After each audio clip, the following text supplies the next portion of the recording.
Gautam neuro care brain stroke, migraine, fits, brain and spine surgeries కి best neuro surgeon.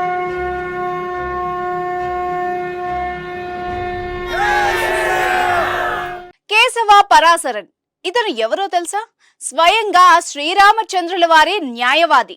అయోధ్యలో తన జన్మస్థలం కోసం పోరాటం చేసిన శ్రీరాముల వారు ఎంచుకున్న న్యాయవాది. ఎందుకంటే తాను పుట్టిన స్థలం కోసం, తాను ఏలిన రాజ్యంలో 500 ఏళ్ల పోరాటం చేశారు శ్రీరాములు. ఎందుకంటే తాను పుట్టిన స్థలం కోసం, తాను ఏలిన రాజ్యంలో 500 ఏళ్ల పోరాటం చేశాడు శ్రీరాముడు. ఆ రాముడి తరపున కోర్టులో కేసును వాదించి జయించారు కేశవ పరాశరన్. అయోధ్యలోనే రాముడు జన్మించాడని ప్రపంచంలో ఉన్న హిందువులంతా నమ్ముతారు.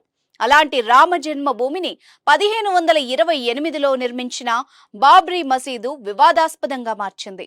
ఆ స్థలం కోసం అనేక యుద్ధాలు, ఘర్షణలు జరిగాయి. చరిత్రలో ఏ కేసు లేనంత జటిలంగా మారిన ఈ కేసును రాముల వారి తరపున వాదించడానికి ముందుకొచ్చారు పద్మ విభూషణ్ లాయర్ కేశవ పరాశరన్. న్యాయవాద వృత్తి నుంచి 85 ఏళ్ల వయసులో విరమణ తీసుకున్న కేశవ మళ్లీ రాముల వారి కోసం 96 ఏళ్ల వయసులో నల్లకోటు ధరించి సుప్రీంకోర్టు మెట్లెక్కారు. చివరకు నవంబర్ 9, 2019లో సుప్రీంకోర్టులో రాములోరిని గెలిపించారు. భారత చరిత్రలో మిగిలిపోయిన అయోధ్య ఘట్టానికి సయోధ్య పూరతి పరిష్కారం చూపించిన న్యాయవాది కేశవ పరాశరన్. కేశవ పరాశరన్ మామూలు వ్యక్తి కాదు. శ్రీరాముడి పైన అత్యంత భక్తి కలిగిన వ్యక్తి. అందుకే 96 ఏళ్ల వయసులో కూడా ఈ కేసును ఎంతో భక్తి శ్రద్ధలతో వాదించారు. అంతేకాదు, ₹1 కూడా ఫీజు తీసుకోకుండా ఈ కేసును జయించారు కేశవ పరాశరన్. 2008లో రామ జన్మభూమి ట్రస్ట్ కేశవ పరాశరన్ ను ఆశ్రయించింది.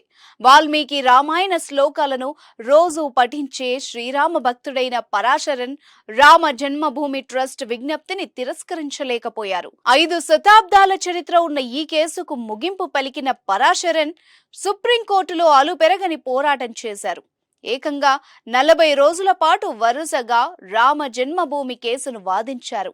అయోధ్యను రాముడి జన్మస్థలంగా నిరూపించడానికి కోర్టు ముందు వేలాది సాక్ష్యాలను తీసుకురావాలి. ఇందుకోసం పరాశరన్ కు డజనుకు పైగా లాయర్లు సహకరించారు. అయోధ్యలో 40 నుంచి 50 మసీదులు ఉన్నాయని, ముస్లింలు ఎక్కడ కావాలంటే అక్కడ ప్రార్థనలు చేసుకోవచ్చని, హిందువులకు మాత్రం ఆ ప్రాంతం రాముడు జన్మించిన ప్రదేశమని, మరే ఇతర ప్రదేశాన్ని రామ జన్మభూమిగా పూజించలేమని బలంగా తన వాదన వినిపించారు. రామ జన్మభూమి కేసును వాదించడం అంటే స్వయంగా ఆ శ్రీరాముణ్ణి కోర్టు వారి ముందు సాక్షాత్కరించడం, శ్రీరాముడి ఉనికిని కోర్టుకు చూపించడం, శ్రీరాముడి జన్మస్థలం ఇదే అని రుజువులు చూపించడం. రాముల వారికి అపర భక్తుడైన పరాశరన్ కేవలం కనిపించే సాక్ష్యాలను ఉదాహరణలుగా చూపించలేదు.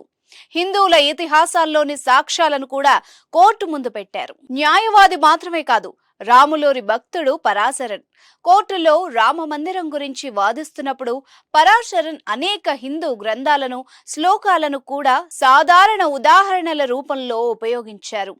రాముడు పుట్టిన స్థలం ఇదే అని చెప్పడానికి ఇతిహాసాల్లోని సాక్ష్యాలను కూడా కోర్టు ముందుకు తీసుకొచ్చారు. అద్భుతమైన ఫోటోగ్రాఫిక్ జ్ఞాపక శక్తి ఉన్న పరాశరన్ ఏ పుస్తకం సాయం లేకుండా చరిత్ర, మత గ్రంథాలు, సాంస్కృతిక పుస్తకాలను సులభంగా ప్రస్తావించేవారు. వక్ఫ్ బోర్డు తరపున వాదించిన న్యాయవాది రాజీవ్ ధావన్ కోర్టులో ఎంత అరిచినా అతను కూల్ గా ఉండేవారు. కోర్టు వెలుపలికి వచ్చిన తర్వాత అతనితో నవ్వుతూ మాట్లాడి వెళ్లేవారు. అంత సహనం కలిగిన వ్యక్తి పరాశరన్. కేసు తీర్పు వచ్చిన రోజు రాజీవ్ ధావన్తో ఫోటో దిగి వెళ్లిపోయారు పరాశరన్. సుప్రీంకోర్టులో రామ జన్మభూమిపై తీర్పు వచ్చిన రోజు ఢిల్లీలోని పరాశరన్ ఇంట్లో విచిత్రం జరిగింది. ఎప్పుడు తన ఇంటి చుట్టూ కనిపించని కోతులు తీర్పు వచ్చిన రోజు అతని ఇంటి చుట్టూ గుంపులు గుంపులుగా తచ్చాడాయి. చెట్ల మీద దూకుతూ సందడి చేశాయి. రామ జన్మభూమి ఆయనకే లభించిందన్న ఆనందంలో హనుమంతుడు ఇలా చేశాడని నమ్మారు పరాశరన్. 60 ఏళ్ల పాటు న్యాయవాద వృత్తిలో ఉన్న పరాశరన్ 85 ఏళ్ల వయసులో రిటైర్మెంట్ తీసుకున్నారు. చెన్నైలో స్థిరపడి వాల్మీకి రామాయణంలోని శ్లోకాలను నిత్యం పఠిస్తూ ఉండేవారు. అయితే శబరిమలలో మహిళలకు ప్రవేశం పైన సుప్రీంకోర్టులో నమోదైన కేసు కోసం మళ్లీ కోర్టు మెట్లెక్కారు. అదే క్రమంలో రామ జన్మభూమి కేసును కూడా వాదించారు. అయితే తాను చేస్తున్నది దేవుడి పని అని, అందుకే ఒక్క రూపాయి కూడా ఫీజు వద్దు అని చెప్పారు పరాశరన్. ఇందిరాగాంధీకి ఎంతో సన్నిహితుడైన పరాశరన్ 1983 నుంచి రాజీవ్ గాంధీ పాలన ముగిసే వరకు అటార్నీ జనరల్ గా పనిచేశారు. 2003లో పద్మభూషణ్, 2011లో పద్మ విభూషణ్ అవార్డులు అందుకున్నారు. 2012లో ఆయన్ని రాజ్యసభకు నామినేట్ చేశారు. చిన్న వయసులో సంపాదించిన కీర్తిని మొత్తాన్ని ఫణంగా పెట్టి రామ జన్మభూమి కేసును వాదించిన పరాశరన్ చివరకు విజయాన్ని సాధించారు. 93 ఏళ్ల వయసులో రామ జన్మభూమి కేసును వాదించిన పరాశరన్ కేసును వాదిస్తున్నప్పుడు ఒక్కసారి కూడా తన బూట్లు ధరించలేదు తెలుసా. వయసు రీత్యా కూర్చొని వాదించండని చీఫ్ జస్టిస్ కోరినా కూడా అది రాముడి కార్యం, నేను కూర్చొని వాదించలేనని చెప్పేవారు. అంత భక్తి శ్రద్ధలతో రామ జన్మభూమి కేసును వాదించారు కనుకే విజయం సాధించానని చెబుతారు పరాశరన్.